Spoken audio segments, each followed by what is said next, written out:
Dream Psychology, Chapter 19, Responsibility. In treating the neurotic, it's necessary to furnish him with some kind of a plan. The nature of this plan differs considerably in different schools of teaching. Some practical psychologists frequently dismiss certain problems which appear in the course of their work with the remark that they belong to eschatology and do not in any way concern them.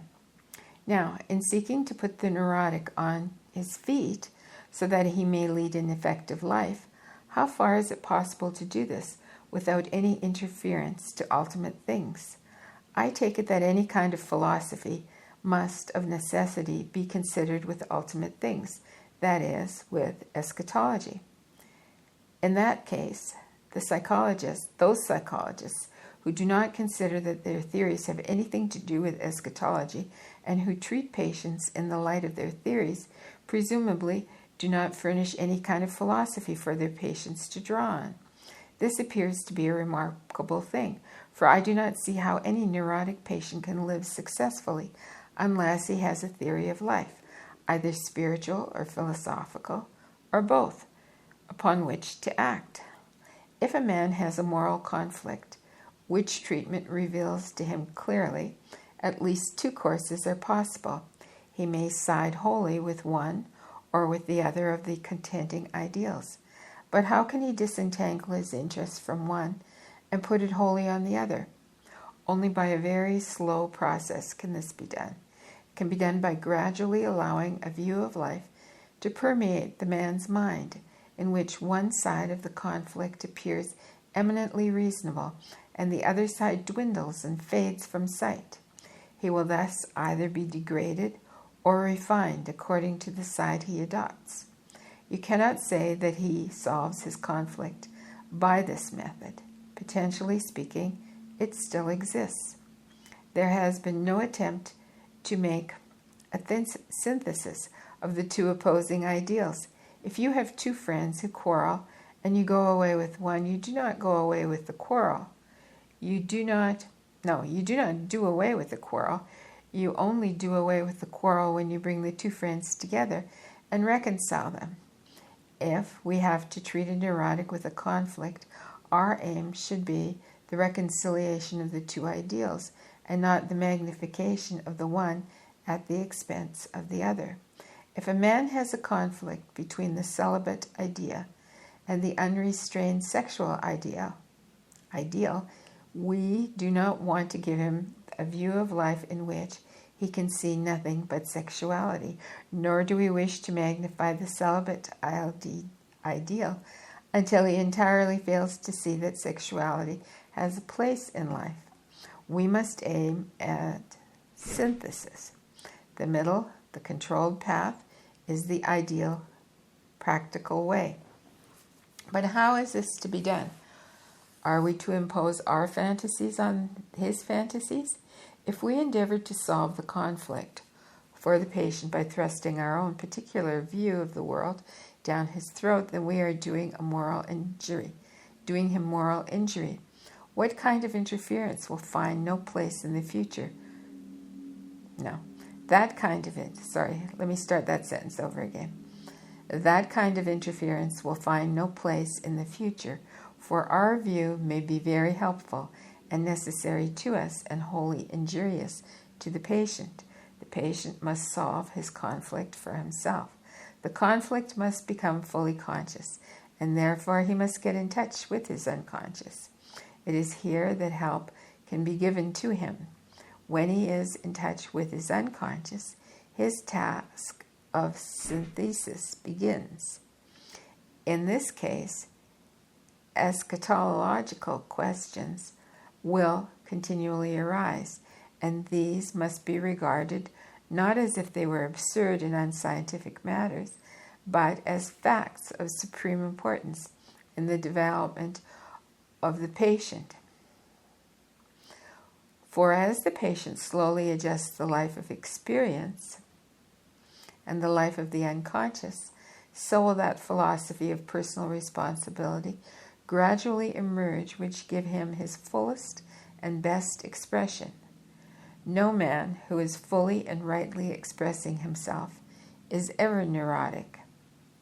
How then are we not all neurotics, seeing that none of us attain this ideal? The secret seems to lie in the meaning that we give to the idea of right expression.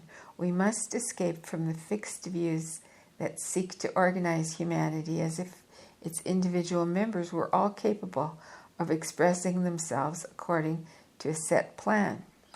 This view produces results that are satisfactory for the moment, but because it necessarily shuts off into the unconscious so much that should find expression, it produces eventually those appalling and dismal cataclysms of which the present war is an example. I do not think it possible for anyone to study neurotic patients from the standpoint of the unconscious without gaining the idea of special tasks. There appears to be a particular line along which fullest expression is most easily experienced in every individual. Along this line, the point of excess is not soon reached. On the contrary, it would appear that there is a backing from the unconscious. Right expression, therefore, must be something that is connected closely with this line, and it might be possible to regard the average neurotic as one who has failed to discover his special line. There is also another consideration, and that's the quality of sensitiveness. The sensitive person has many more problems than the non-sensitive person, and his adjustments are more exhausting. A person who lives in close contact with the unconscious may acquire a very high degree of sensitiveness. The balance between the conscious and the unconscious varies in different people, and where a sensitive under adverse conditions might develop a neurosis, a non-sensitive might scarcely feel anything beyond temporary anxiety. Any system that enforces suppression or encourages avoidance at once begins to thrust into the unconscious psychic energy that should escape by a gradual process. Let me read that sentence again, so that doesn't make any sense.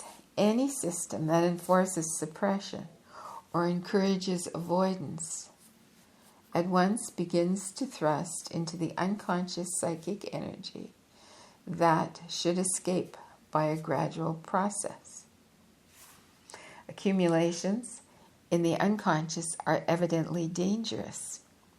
As I have already said, they cause cataclysms in human history.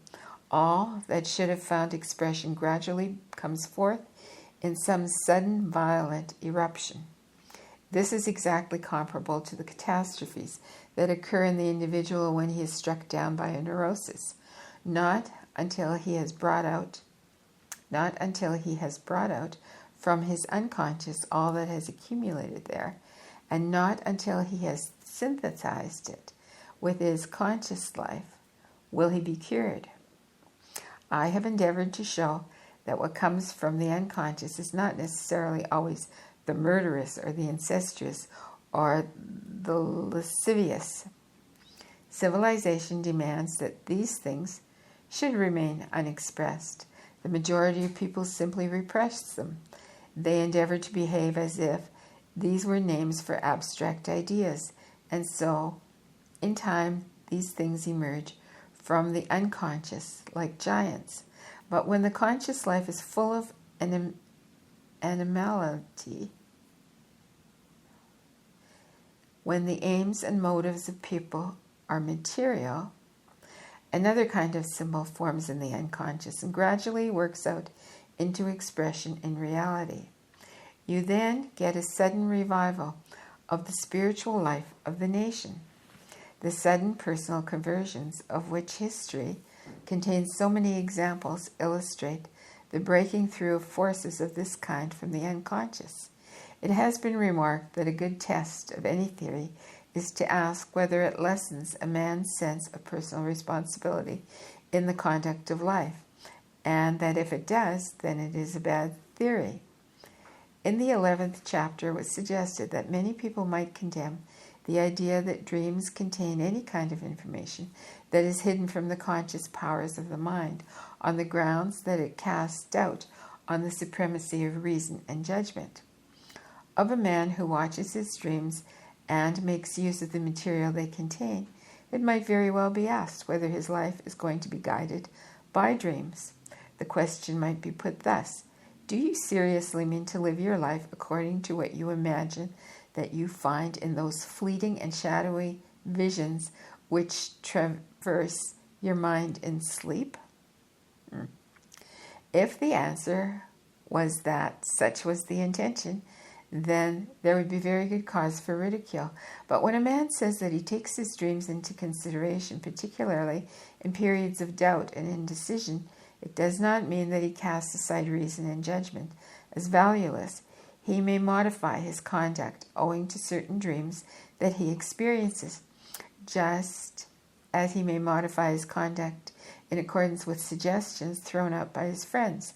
The suggestions of friends will be founded on personal experience, and they will have as their aim the comfort of the man. But that which is to be gained from the dream will not necessarily follow the same direction. It does not always suggest the line of least resistance or what is expedient. It tends to open up channels of weakness. Its aim is to give the individual fuller expression. This does not mean that it emphasizes egotistical expression. A loud-voiced, conceited man, after he is humiliated and softened by tragic experience, will be a finer person in that he will express much more than he did formerly. No one must expect to live in contact with the unconscious without being constantly humiliated. The capacity for non-realization which people possess is universal. We all have it.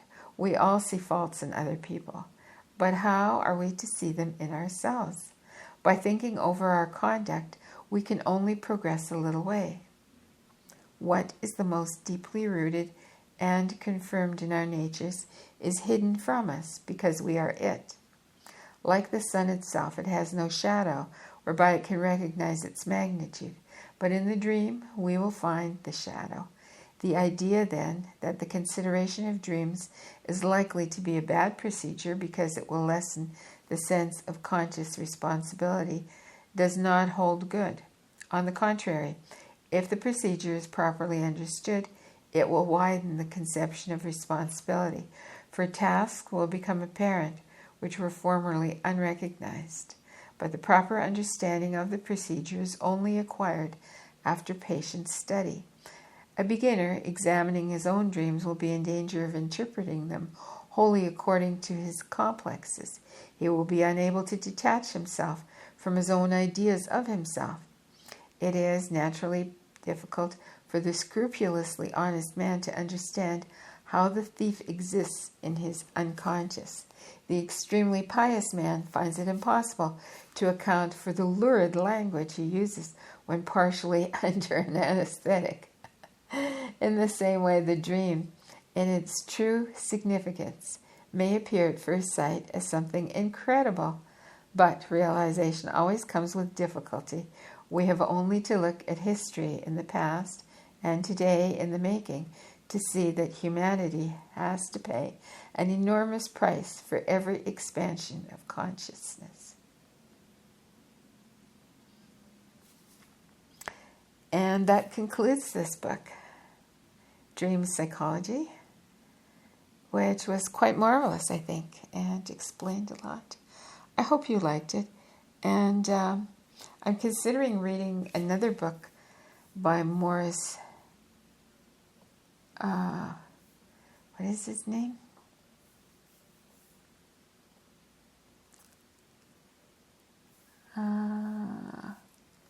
Nicoll, that's it. I don't know if I'm pronouncing that correctly. Maurice Nicoll. Anyhow, his other book is called Psychological Commentaries on the Teaching of Gurdjieff. And I've long been fascinated by Gurdjieff and Ouspensky. And so if he can put some perspective on that simplifies it, that would be marvelous. If you have an interest in that, leave a comment below. Let me know. And till soon.